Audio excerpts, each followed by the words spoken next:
Produced by Audavita Studios. Connect your voice to the world.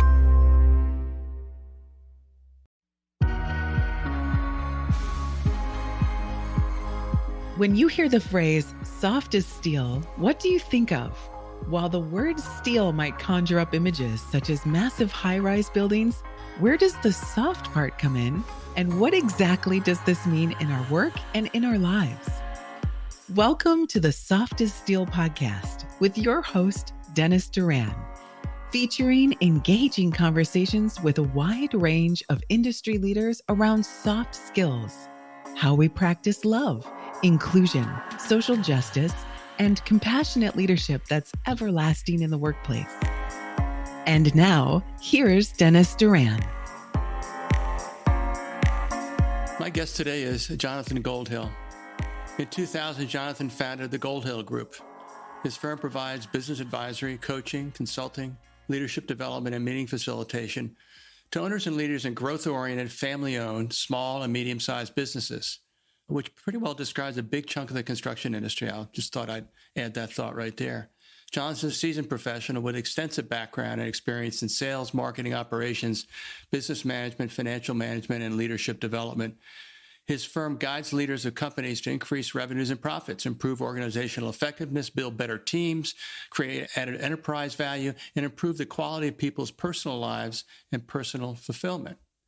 In 2020, Jonathan released an Amazon best-selling book entitled Disruptive Successor, A Guide to Driving Growth in Your Family Business, a book for next-generation leaders of family-run entrepreneurial businesses who have recently been passed the torch of the family business and looking for a virtual coach mentor, providing a roadmap for growth. He also launched his podcast, The Disruptive Successor Show, that airs weekly and features disruptive successors, family businesses, and their advisors, experts, and advocates. Jonathan, welcome to the Soft as Steel podcast. Thanks, Dennis. Proud to be here. Good. I'm glad. That means you'll stick around for the entire time we have to talk. Oh, that's great. Right? Yeah, good. All right. So let's start with kind of the obvious question, at least to me, Sure. On two fronts. One, your clientele, which I relate to very easily. As you know, I'm in the construction industry. Right. And secondly, this notion of the naming of your book and your podcast for that matter. Yep. Tell us about what it means when you say the disruptive successor. Okay. So, the disruptive successor is, in my mind, the next generation leader, typically a millennial for me, right? Because they're more coachable than us older guys because they're more interested in learning, they have more hunger, they're more willing to read books and watch tapes, videos, things like that.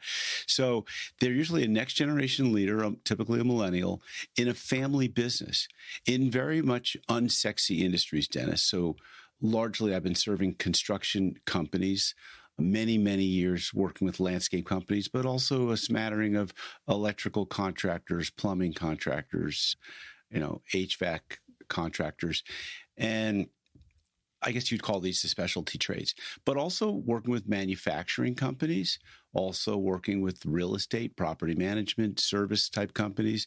So I call them unsexy industries because typically family businesses are multi-generation and they're not like the latest tech. They're not an app. They're not an e-commerce company, but I have worked with many different entrepreneurs in many industries. And so if I'm working with an e-commerce startup type company, and I say startup, maybe they only have a half a dozen people, but they're already doing 8 figures in revenue, so that would be 10 million or more. They're disruptive and they're disruptors. So I opened the disruptive successor to not only just in family businesses, the successor, but also disruptors in industries or entrepreneurs. And so those are my clients.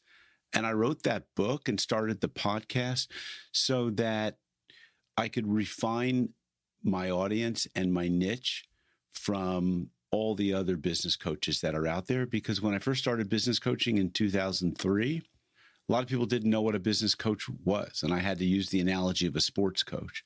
I don't use that and haven't used that analogy in 10 years because people know what a business coach is these days. So now the question is what type of a business coach are you? Are you an executive coach? Are you a scale-up coach? Are you a mid-market coach? What's the system or the platform? So in my book, I developed a playbook that I think is a combination or a cross between EOS, the Entrepreneurial Operating System, otherwise people know the book Traction, Get a Grip on Your Business, and Scaling Up, which was Gazelle's formerly, and the Rockefeller Habits. And so everything is a compilation of everything I've learned since I started running or being involved in businesses, graduated business school, and then started coaching, consulting, training, and financing small businesses. That's my story. Yeah. So, because when I think of when I first heard the word disruptors, you immediately think about people who try to turn things upside down in an industry or a market, try to do things in a dramatically different way, Sure. either in some or all regards as far as their business model. But you work with a lot of family businesses, so disruption could really almost be in the form of either moving too fast, Yes, or standing too still, as in the succession process. Yeah. So I think what's disruptive about the disruptive successors is, let's say, the introduction of technology that wasn't used before. Typically older folks are slower to adapt the newer technologies. There's so many apps that you can use to run your business. In the construction industry, that could run from GPS tracking, which is, something that's been around a long time, but also time clocks, also using scheduling softwares and using softwares to help you manage your entire enterprise, which used to be called enterprise resource planning and was typically thought of as in the manufacturing field. But, you and I see these types of softwares all the time in verticals, whatever they are, and they're specific to that vertical. So they're very defined. So just introducing that alone is disruptive usually to the old guard. But what's also disruptive is, let's say the older generation has not only someone who may be thinking about exiting or transitioning, but they have other employees that maybe first 5, 10 employees that have been there 30 years. And you've now got a challenge of how do you deal with someone who's not going to adapt to the new systems, right? Like I introduced software systems for managing your meetings in your business and managing accountability and scorecards. And unless people were doing that on whiteboards with, grease pens, Mm-hmm. It's not happening for a lot of companies. Mm-hmm. So asking older people to get on board with this stuff is somewhat disruptive. And then if you're going to grow, because if you're a family business and you're wanting to bring more family members in, you have to expand the base of the company. And that means adding more people. And if you're adding more people, again, that means better systems. It means some people might be leaving, adding things like just values and purpose statements and more culture-focused activities, changing the leadership from autocratic command and control to more democratic, or, where everyone has clear accountabilities and is a bit more self-managing. We all know millennials, they want to be more in charge of their lives and their careers. Mm-hmm. And so they're not willing to work for the man like we were as boomers. So all of these things, Dennis, are somewhat disruptive to people. And so I think that there's help that's needed to bridge the gap or hold the hands, if you will, of the two generations and get them to come to the table, communicating around their vision, their goals, the transition, the strategy. And so that's what I'm talking about in my book. Mm-hmm. And I'm giving them a scale-up playbook along with some of the psychological, like how to have difficult conversations with people and how to tell your father, I'm ready to take over. Put me in, coach. Mm-hmm. So, that a lot of my work and my experiences in the construction industry. Mm-hmm. That's one of the things that in particular drew me to you as a guest for the podcast. But I'm also the guy that talks about the fact that at the end of the day, every business enterprise has two things in common. One, if they're a going concern, they have customers, right? And customers are people, and they also have the folks that work for the company that serve those customers. And if you put those two things together, you have in virtually every industry the common notion that we're all in a business of serving customers. Yep. So with that thought in mind, do you see any? And looking at the different segments that you work in, do you see any discernible differences in the nature of the process of transition or succession that has anything to do with a particular industry, or do industries have something that is differentiating about them when you deal with succession, or are they all the same in the end of the day? This is a good question, and there's some there's other layers in that question. So some businesses, the relationships maybe, let's just say, are with the old man, and their relationship is largely over, let's say, golf or going on a trip together, and then they talk for a few minutes about business. And now how do you transition that book of business to the next generation? Maybe they know the son or daughter, and that person's come along, along the way. But so I don't think it's really different by industry, but I think that if you think in terms of revenue is in relationships, and that the largest asset in almost any business on the balance sheet, which is not on the balance sheet actually, is people. Mm-hmm. And so how do you transition the relationships of a general manager who's going to be passed over by a 29-year-old young man who's, mm-hmm. The heir to the ownership or the throne of the business, mm-hmm. Without that GM feeling maybe like their feelings weren't considered. Yeah. So I think that this requires someone who's skilled in communication and in psychology and in emotional intelligence. Everything that you talk about, I think, in terms of soft skills is what needs to be applied here. Mm-hmm. And a lot of construction companies and family businesses in general, will never transfer to the next generation. And that's oftentimes because there's unspoken conversations that either should have been had or need to be had, or they just couldn't get on the same page. Mm-hmm. When you begin a relationship as a consultant, as a coach, what precipitates the beginning? Is it all hell broke loose? The father got really sick, and we finally woke up to the fact that we got to make sure we do something to keep the doors open and keep paychecks flowing.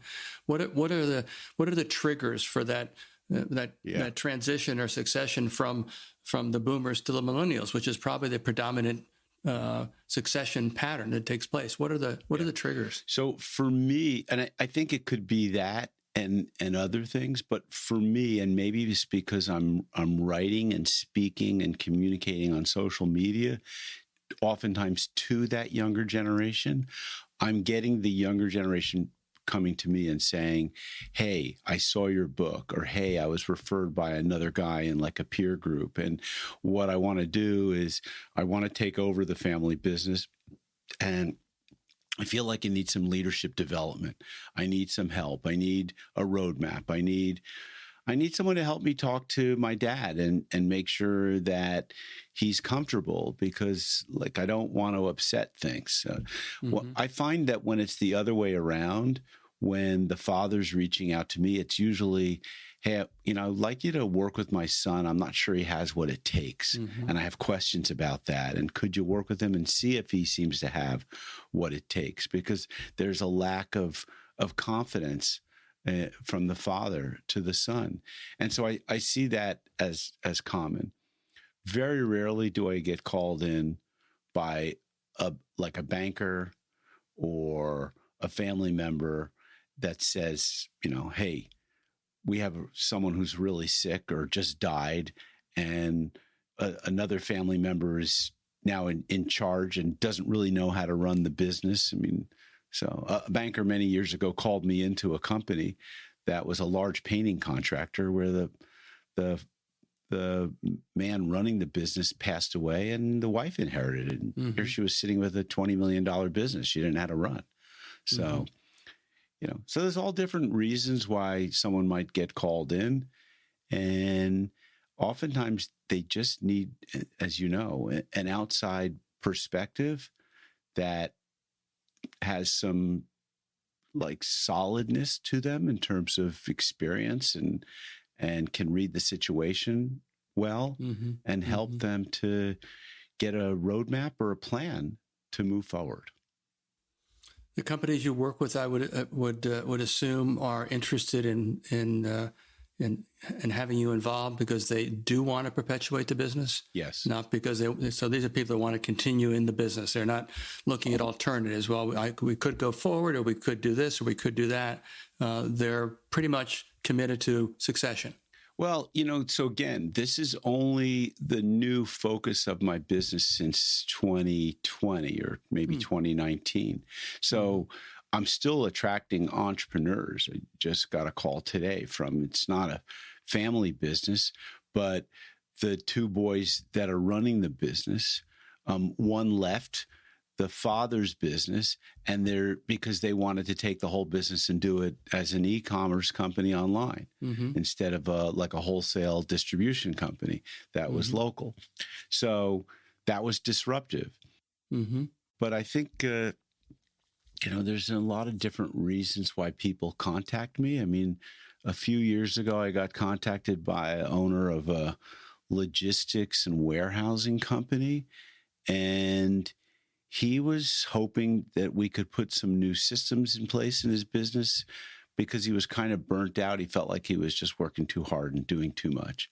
And after 6 months of doing some work and some improvement, he just said, you know what, I'm not in love with this business anymore. We thought maybe he could fall back in love with it. And he said, I want to sell it. And I brought in someone, and 9 months later we sold it and freed him up to open up an art gallery. So, yeah. Well, that's a change. That's a change. No, it's a big change. Sure. He was he became an Airbnb host and an art gallery. He wanted to just be more free. Anyway, look, I mean, we sold it for like $8 million. So it's a good chunk of change for most people. Indeed. Yeah. So it's probably fair to say that not every company that you try to help succeeds in using your advice. Yeah. Do you have any feel for all the business you've worked with? What percentage of them haven't made it? That's a great question, and I don't really know. I mean, we as consultants and coaches, we try and focus on our success stories and amplify those stories. But there's a lot of people, honestly, Dennis, that have come to me and maybe only did the minimum 3 months and then just said, like, I'm going to move on. I'm going to implement what you gave me. Or maybe some might even say, I don't think this is a great fit, or I wanted something different. I mean, and who knows where those people go.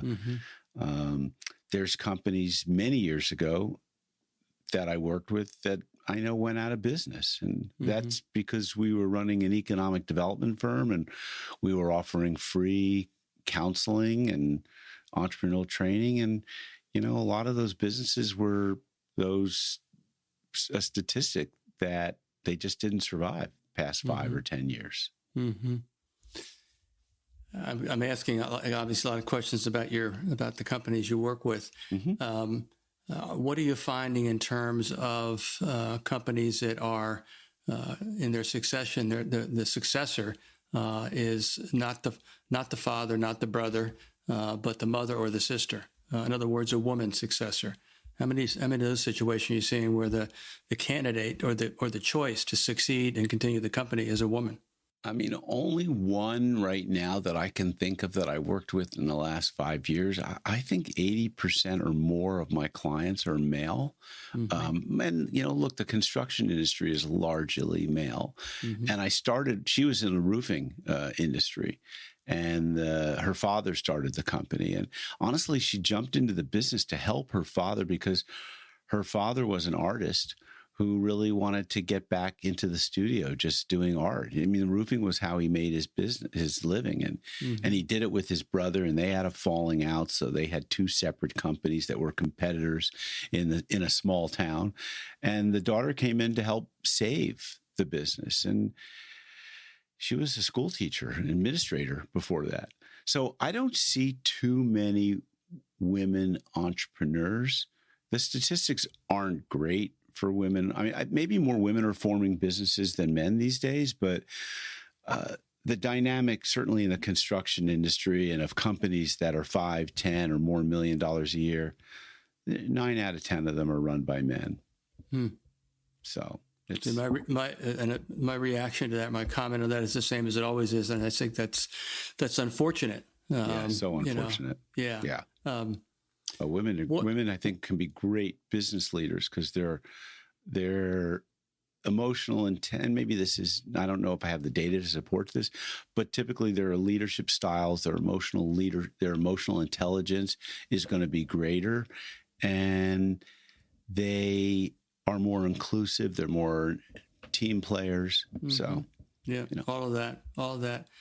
So again, looking at your sample of business owners, that therefore, if they're the person at the top of the business, whether it's 2 or 3 people that work for them, and that's the whole corporate structure, and then they've got a handful of crews working out in the field, or if it's it's a larger concern when you get into the medium-sized business.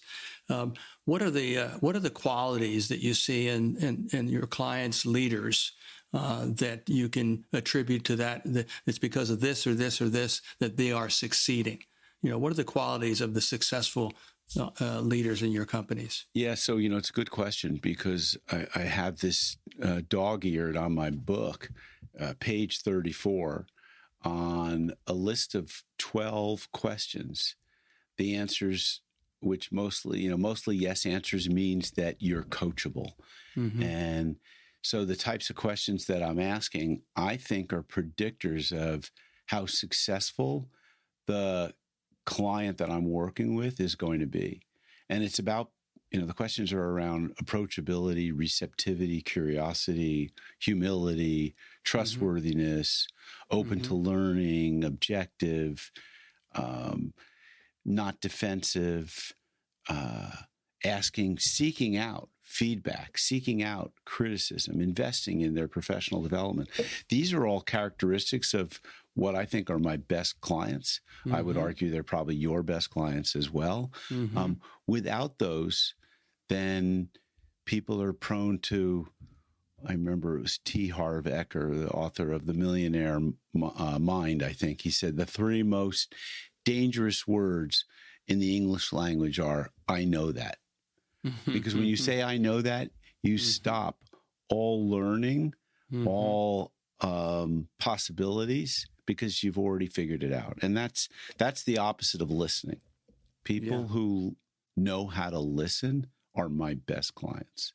Know how to listen, and also know how to create a response that is like future focused, behavioral change focus, forward moving, not just a listener and an analyst who's, thinking about why they behave a certain way. It's how do I understand what was just said, and how do I turn that into an actionable insight that I can move forward on? What is someone else saying and recommending to me that I can maybe learn from, implement, instead of saying, I know it. I know that already. I tried that already. That didn't work. It's not going to work. I love those kind of people, All right. So looking at just the construction industry clients that you have as a sample, as you look at them, what are the biggest problems that they say they're facing, and they're seeking your advice or counsel on? What are the things that are roadblocks or things that they're tripping over right now in their businesses? Yeah. So, one thing that they're tripping over is obviously profitability. Another thing is growing their revenues. Another I mean, the most common thing that you hear in service businesses, and this is not just post-pandemic or pandemic, this is like almost eternal, is finding really good quality employees, finding the A players. How do I recruit? How do I attract?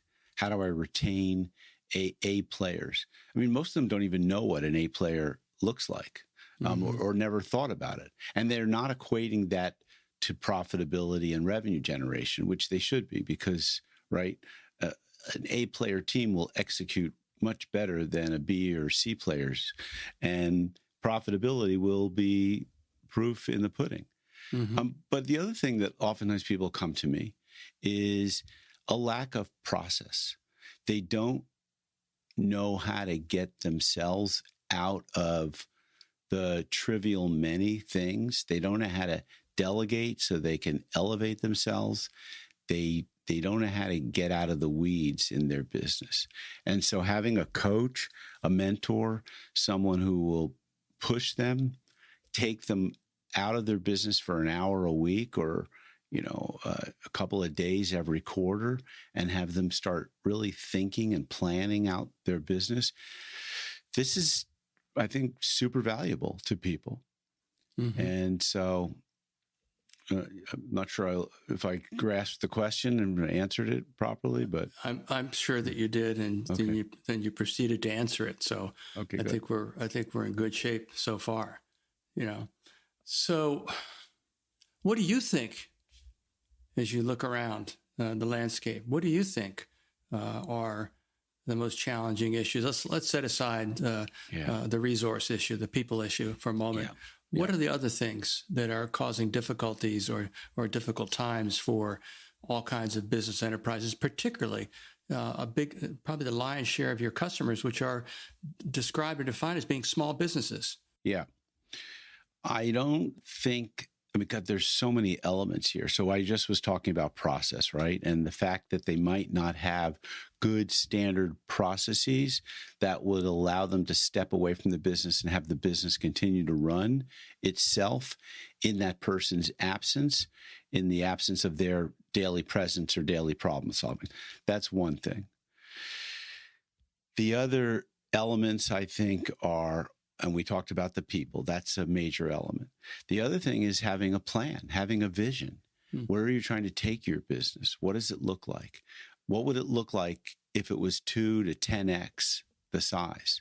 Who would you have to be? How would you have to think differently if it's going to be 2 to 10x? Again, that gets back to the people. What players are you going to need? What seats on an org chart are you going to have to add? And do you have the right people on the team in the right seats doing the right things? So those are really important. I think one of the things I've seen that really ignites companies is a clear purpose and a standard set of values that everyone adheres to. Because when people have a purpose, they'll work for a cause. And, you might be that cause, but if it's a cause that's larger than themselves, then larger than the owner, that could be an amazing thing that can really transform a company, because it can scale if it has a purpose. Just like people get together after an earthquake and they help each other out, or after a flood or a natural disaster, everyone, extends a hand to their next door neighbor. So building that kind of teamwork by having a purpose that's greater than them. And some clients come to me because their performance just isn't that great. They're not hitting the profit targets that they could be. They're not making the kind of money that they want to be. They're not having the kind of freedom in their life. They, maybe are a little bit of a prisoner to their business. So those are some of the other elements in my playbook that I think are really important that people come to me for. I want to come back to disruptive again. It just keeps kind of just coming back up. How do you know if your client you had your 12 questions about being coachable. Separate and apart from that, when you engage with a prospective client, right, Do you use that set of questions to qualify them, or do you look for other things in the way they express their thoughts or the way they serve up the need they've identified, or ask you to help them understand what the need is that they should be talking to you about? How does that all work for you? Yeah, that's a really good question. You know, as you ask the question, I'm asking myself in the back of my head, why don't I have these 12 questions as a sort of an opening, lead qualifier, if you will? Mm-hmm. Typically, I'm just listening to their communication to me and looking and listening for the response from them when I say something. And I'm trying to get a sense of, are they approachable? Are they listening? Are they open to outside advice? But, now having said that, so I'm trying to suss it out in the course of a call to see whether, have you worked with a coach before? How did that go? But I think that these questions make a lot of good sense, and I ought to include them in my lead qualification process. And I think you should give credit to me for igniting 100%. your... Absolutely. The Soft as Steel podcast and author is the source of this. So exactly, not the source of the questions, but the source of the wisdom to ignite the questions. Exactly. Jonathan, and that's what we do. Like, we as coaches, consultants, trainers, our job is to help push them to take advantage of what may be already in their grasp that they already have, that they're not leveraging. Yeah. Some of that knowledge and wisdom, and because they're so busy in the trees, they can't see the forest. Yeah. And I think that's sometimes one of the reasons why people call you. Yeah. Call me. Agreed. Yeah. Good last thought. Our time is up, unfortunately. I thoroughly enjoyed this conversation. Thank you. And I know our listeners will too. Again, this is a conversation that, the people that are dealing, with transition need to listen to, because they had a chance to hear an expert with a lot of experience.